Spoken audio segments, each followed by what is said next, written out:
ओम brim Brihaspati नमः। नमस्कार, स्वागत है आपका। आज की वीडियो में हम बृहस्पतिवार व्रत की पौराणिक कथा सुनेंगे। कथा को श्रद्धापूर्वक सुने और पुण्य सुने। कथा बृहस्पतिवार की सदैव पुण्य सुननी चाहिए, क्योंकि आधी अधूरा कथा सुनने से बृहस्पति देव नाराज हो जाते हैं। अब आइए सुनते हैं आज की कथा। एक नगर में एक साहूकार रहता था।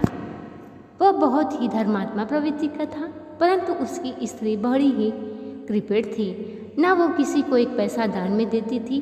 वह राजा को भी ऐसा करने से मना किया करती थी, परंतु राजा उसकी बात नहीं मानते थे और धर्म कार्य हमेशा किया करते थे। एक समय की बात है, बृहस्पति देव साधु के रूप में उसके दरवाजे पर उसकी परीक्षा लेने के लिए भिक्षा मांगने आए और कहने लगे कि हे रानी जी, मुझे भिक्षा दे दो। रानी कहने लगी, मैं इस दान और पुण्य से तंग आ गई हूँ। इस कार्य के लिए मेरे पति देव ही बहुत हैं। अब आप ऐसी कृपा करें, सारा धन नष्ट हो जाए तथा मैं आराम से रह सकूं। साधु रूपी ऋषिदेव ने कहा, हे देवी, तुम बड़ी विचित्र हो। संतान और धन से कोई दुखी नहीं होता, इसको तो सभी चाहते हैं। पापी पुत्र और धन की इच्छा करता है। इस पर रानी कहने लगी, मुझे धन की आवश्यकता नहीं है, क्योंकि मुझे ऐसा धन नहीं चाहिए जिसको रखने और संभालने में मेरा सारा समय नष्ट हो जाए। इस पर साधु रूपी ऋषिदेव ने कहा, हे देवी, मैं जैसे तुम्हें बताता हूँ तुम वैसा ही करना। 7 दिन बृहस्पतिवार को घर को गोबर से लीपना, केशों को पीली मिट्टी से धोते समय स्नान करना, राजा से कहना हजामत करवाए, भोजन में मांस मदिरा खाना। इस प्रकार करने से तुम्हारा सारा धन नष्ट हो जाएगा। रानी ने इस प्रकार कर्म करने प्रारंभ किए। कार्य करते हुए केवल 3 बृहस्पतिवार बीते थे कि उनकी समस्त धन संपत्ति धीरे धीरे नष्ट होने लगी। अब राजा कहने लगा, हे रानी, अब मैं परदेश जा रहा हूँ, क्योंकि यहाँ पर सभी मनुष्य जानते हैं, इसलिए मैं यहाँ कोई कार्य नहीं कर सकता। अब उन्हें 2 टाइम का अन्न भी बड़ा मुश्किल से मिलने लगा। राजा परदेश चला गया। इधर रानी और दासी किसी दिन भोजन मिलता, किसी दिन जल्दी कर रह जाती। अब एक दिन दासी और रानी को 7 दिन बिना भोजन किए व्यतीत करना पड़ा। रानी कहने लगी, हे दासी, पास ही के नगर में मेरी बहन रहती हैं, तो उसके 5 सा और 5 शेर बीजर मांग कर ले आ। रानी की बहन उस समय पूजा कर रही थी। दासी रानी की बहन के पास गई और कहने लगी, हे रानी जी, मुझे आपकी बहन ने भेजा है, मुझे 5 शेर बीजर दे दो। परंतु रानी की बहन ने उसे कोई उत्तर नहीं दिया, क्योंकि उस समय वह बृहस्पतिवार की कथा सुन रही थी। अब रानी की बहन से उसे कोई उत्तर नहीं मिला। वो दुखी हुई और वापस आकर कहने लगी, हे रानी जी, आपकी बहन तो बहुत ही घमंडी है, वह छोटे लोगों से बात भी नहीं करती। मैंने उनसे कहा तो उसने कोई उत्तर नहीं दिया। तब रानी कहने लगी, इसमें उसका कोई दोष नहीं है, जब बुरे दिन आता है तो कोई भी सहारा नहीं देता। अब वह बृहस्पति भगवान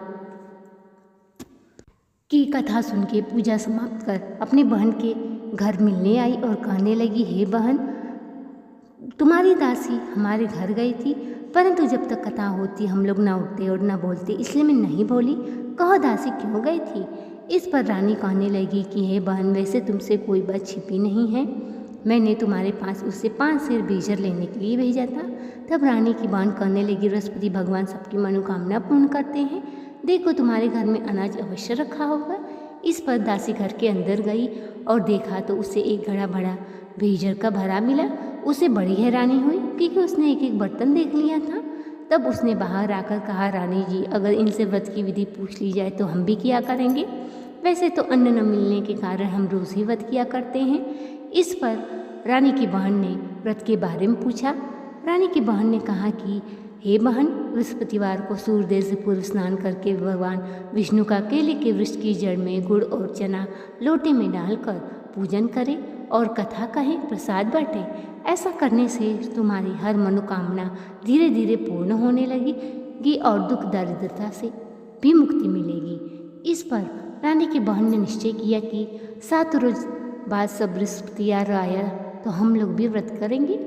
रानी और दासी ने व्रत रखा। गुड़साल में जाकर गुड़ चना बीन लाई और उस प्रकार केले का पूजन किया। व्रत रखने के कारण बृहस्पति भगवान प्रसन्न थे। वह साधु के रूप में 2 थाली में सुंदर पीला भोजन लेकर आए और दासी को देखकर बोली, हे दासी, यह भोजन तुम्हारे और रानी के लिए है, तुम दोनों करना।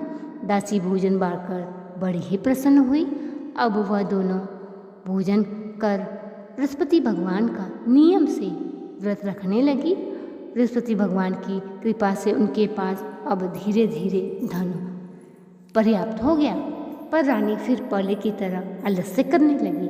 तब दासी कहती है, हे रानी, तुम इस प्रकार आलस्य करती थी, तुम्हें धन को रखने में कष्ट होता था, इस कारण हमारा सारा धन नष्ट हो गया। अब तुम फिर पहले की भांति धर्म कार्य करो, भूखे मनुष्य को भोजन करवाओ, प्याऊ लगवाओ, दान दो, ब्राह्मणों की कन्या का विवाह करवाओ। ऐसा करने से तुम्हारी धन संपत्ति का बढ़ंती होगी और कुल का नाम भी बढ़ेगा। इस पर रानी की उस प्रकार के कर्म करने प्रारंभ कर दिए, जिससे उनका काफ़ी यश फैलने लगा। अब रानी और दासी आपस में विचार करने लगी, न जाने राजा किस दशा में होंगे। अब वह बृहस्पति भगवान से प्रार्थना करती है। बृहस्पति भगवान उस राजा के पास जाते हैं। राजा लकड़ी से बेचकर अपना गुजारा करता। वह जंगल में चुपचाप बैठा हुआ था। साधु बनकर बृहस्पति देव उसके पास गए और कहने लगे, हे लकड़हारा, तुम इस सुनसान जंगल में किस चिंता में बैठे हो?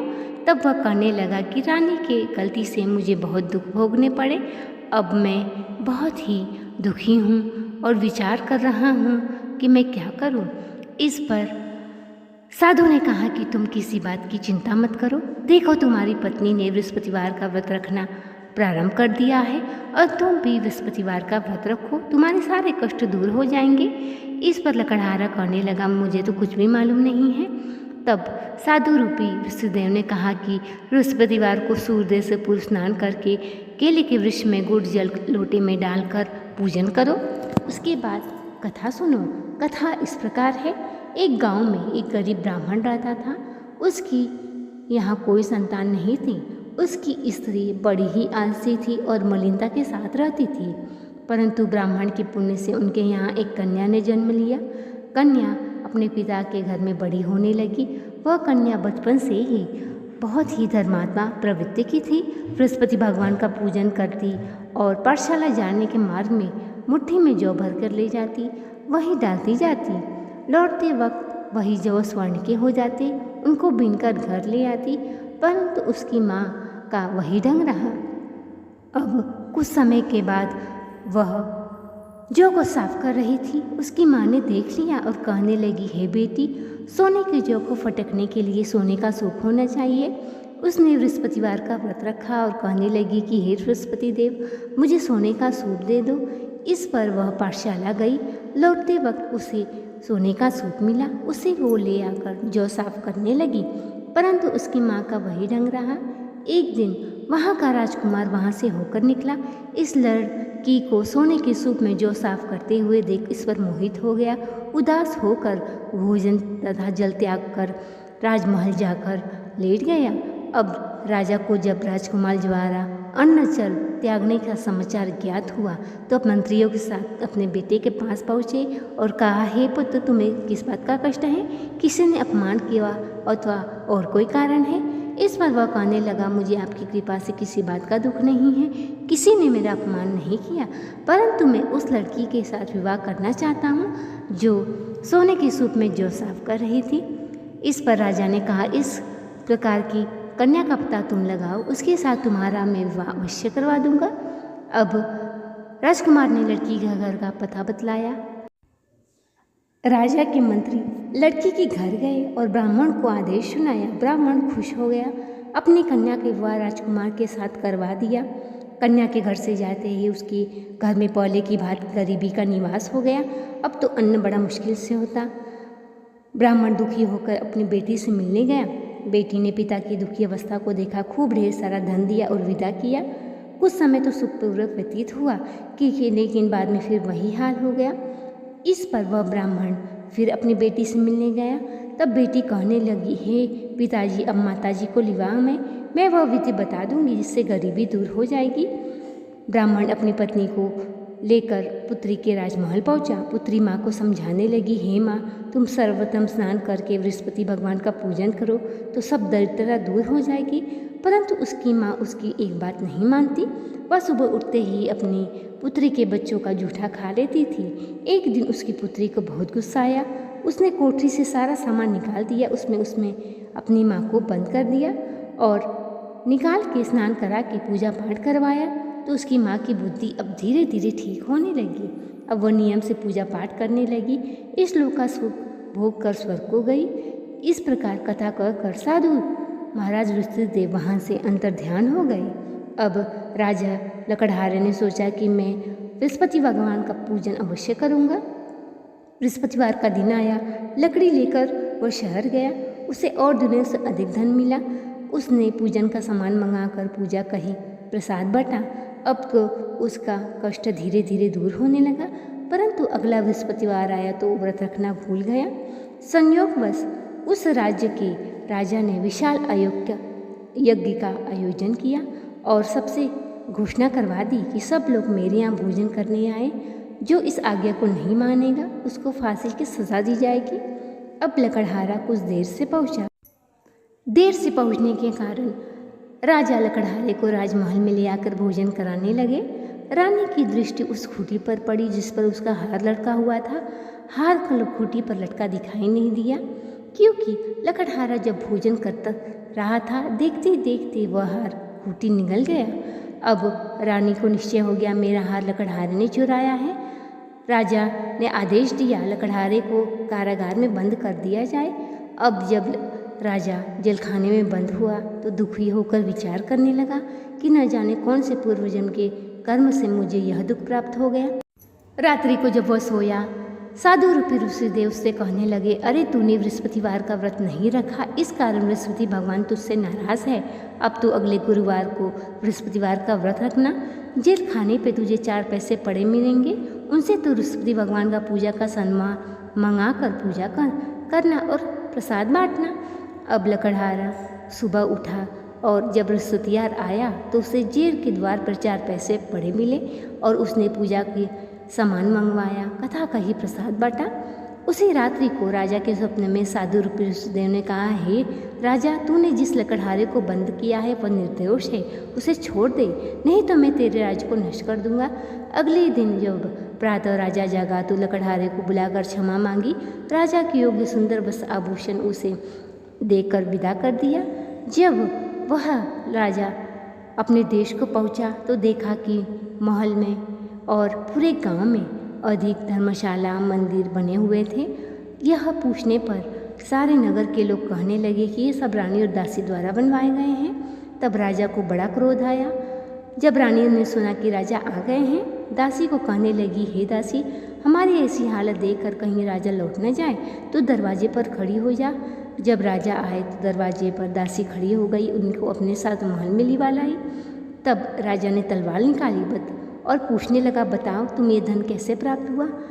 तब रानी कहने लगी कि मुझे यह सब बृहस्पति भगवान की कृपा से प्राप्त हुआ है। इस पर राजा ने निश्चय किया कि 7 रोज तो सभी बृहस्पतिवार का व्रत रखते हैं, लेकिन मैं रोज़ व्रत करूंगा और दिन में 3 बार कथा करूंगा। अब तो राजा के दुपट्टे में हर समय चने की दाल बधी रहती। एक दिन उसने सोचा कि मैं अपने बहन के घर जाऊंगा। इस प्रकार वह घोड़े पर सवार होकर निकल गया। रास्ते में उसने देखा कुछ आदमी मुर्दे को लिए जा रहे हैं। राजा ने कहा, मेरी कथा सुन लो। कुछ आदमी बोले, हमारा तो आदमी मर गया है, इसको अपनी कथा की पड़ी है। परंतु कुछ आदमी बोले, अच्छा कहो, हम तुम्हारी कथा सुनेंगे। इस पर राजा ने दाल निकाली और कथा कहनी शुरू कर दी।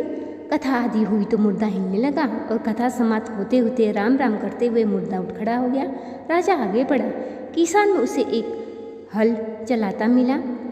किसान से राजा ने कहा कि मेरी कथा सुन लो। किसान कहने लगा, जब तक तेरी कथा सुनूंगा 4 हरिया जोत लूँगा, जा तो कथा किसी और को सुनाना। इस पर राजा आगे बढ़ा। राजा के हटते ही बैल पछाड़ खाकर गिर गए। किसान के पेट में दर्द होने लगा। जब किसान की पत्नी रोटी लेकर आई, बेटे से सब हाल पूछा। बेटे ने सब हाल बता दिया। बुढ़िया दौड़ी दौड़ी घुड़सवार के पास गई और कहने लगी, मैं तेरी कथा सुनूंगी, तू अपनी कथा मेरे खेत पर चलकर करना। इस प्रकार राजा ने आकर खेत पर कथा कही, जिसे सुनकर उसके लड़की का पेट दर्द ठीक हो गया और बैल भी खड़े हो गए। अब राजा अपने बहन के घर पहुंचा। बहन ने भाई की खूब मेहमानी की, लेकिन राजा जब प्रातः जागा तो उसने देखा कि सब लोग भोजन कर रहे हैं। राजा ने अपनी रानी बहन से कहा कि हे बहन, कोई ऐसा व्यक्ति है जिसने भोजन न किया हो जो मेरी कथा सुन ले।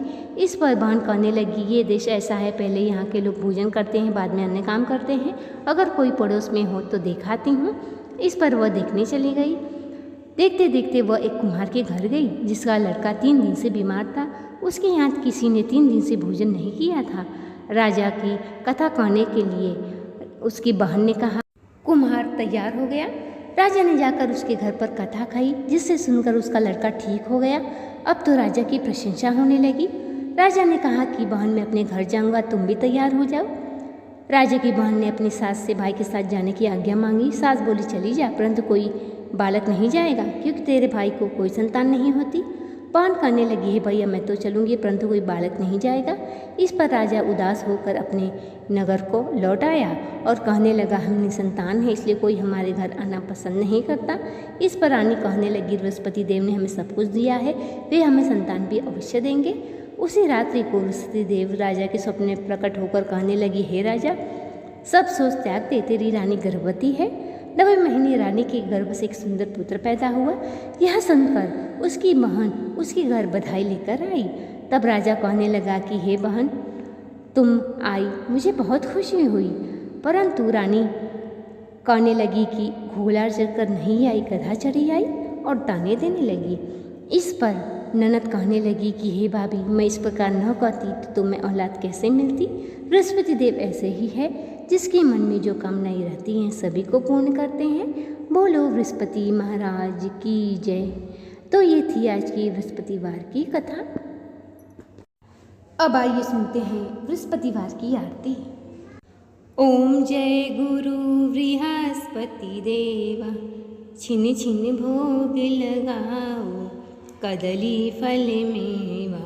ओम जय गुरु बृहस्पति देवा, तन मन धन अर्पण कर, जो जन शरण पड़े, प्रभु प्रकट तब होकर, आकर द्वार खड़े। ओम जय गुरु बृहस्पति देवा, दीन दयाल दयानिधि, भक्त हितकारी, पाप दोष सब हरता, भवबंधन हारी। ओम जय गुरु बृहस्पति देवा, सकल मनोरथ दायक, सब संशय हारो, विषय विकार मिटाओ, संतन सुखकारी। ओम जय गुरु बृहस्पति देवा, जो कोई आरती तेरी प्रेम सहित गावे, जेठानंद आनंद कर, सो फल निश्चय पावे। ओम जय गुरु बृहस्पति देवा। बोलो विष्णु भगवान की जय, माता लक्ष्मी की जय। तो ये थी आज की कथा। वीडियो पसंद आया हो तो चैनल को सब्सक्राइब, वीडियो को लाइक और शेयर करें। कमेंट बॉक्स में भगवान विष्णु माता लक्ष्मी का जयकारा लगाएं। इस वीडियो को अपने पुण्य हाथों से शेयर अवश्य करें। मिलते हैं अगले वीडियो में अगली कथा के साथ। तब तक के लिए नमस्कार।